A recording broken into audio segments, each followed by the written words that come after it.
അതെ, ഞാനിന്നുള്ളത് നമ്മുടെ കണ്ണൂർ ജില്ലയിലുള്ള മാടായി തിരുവർക്കാട് ഭഗവതി ക്ഷേത്രം അല്ലെങ്കിൽ മാടായിക്കാവ് എന്നറിയപ്പെടുന്ന ഭദ്രകാളി ക്ഷേത്രത്തിലാണുള്ളത് കേട്ടോ. തികച്ചും എന്നെ അത്ഭുതപ്പെടുത്തിക്കൊണ്ടുള്ളൊരു പ്രസാദമാണ് എനിക്ക് ഇവിടെ നിന്ന് കിട്ടിയത്.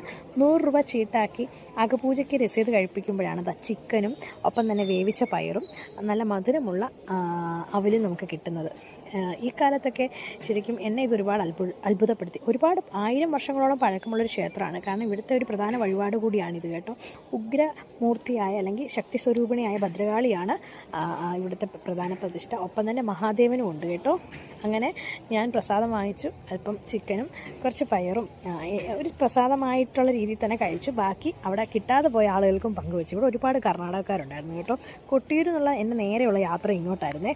ഞാൻ ജീവിതത്തിൽ ആദ്യമായിട്ടാണ് ഈ ക്ഷേത്രത്തിൽ വരുന്നത്. അതുകൊണ്ട് തന്നെ ഞാൻ പറയുന്നതിൽ എന്തെങ്കിലും തെറ്റുകളുണ്ടെങ്കിൽ എല്ലാവരും എന്നോട് ക്ഷമിക്കണം. എൻ്റെ ഒരു പരിമിതമായ അറിവ് കൊണ്ടാണ് ഞാൻ ഈ കാര്യങ്ങൾ പറയുന്നത്.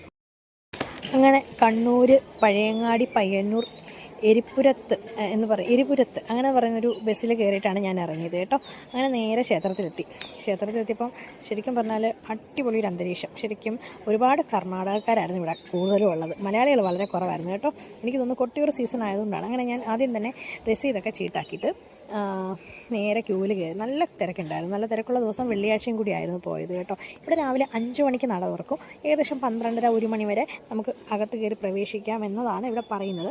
അങ്ങനെ അകത്ത് ഭഗവതിയെയും മഹാദേവനെയും ക്ഷേത്രപാലകരെയും എല്ലാവരെയും തൊഴുതിട്ട് പുറത്തേക്ക് ഇറക്കുമ്പോൾ നമുക്ക് പ്രസാദവും ഒപ്പം തന്നെ ഈ പറഞ്ഞ ചീട്ടാക്കിയിട്ടുണ്ടെങ്കിൽ നമുക്ക് ഇവർ കഴിക്കുന്ന പോലെ ഈ ചിക്കനുള്ള പ്രസാദം നമുക്ക് ലഭിക്കും കേട്ടോ.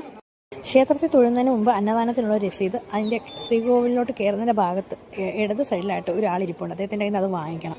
അപ്പോൾ പ്രസാദമൊക്കെ വാങ്ങിച്ചത് അന്നദാനമുണ്ട്. നമ്മുടെ വയറ് നിറഞ്ഞുള്ള ഒരു ഭക്ഷണവും കഴിച്ച് നമുക്ക് പുറത്തേക്ക് പോകാം. ഉത്തര മലബാറിലെ ഭദ്രകാളി ക്ഷേത്രങ്ങളിലെ മാതൃക്ഷേത്രം കൂടിയായിട്ടാണ് നമ്മുടെ ഈ ക്ഷേത്രം അറിയപ്പെടുന്നത്.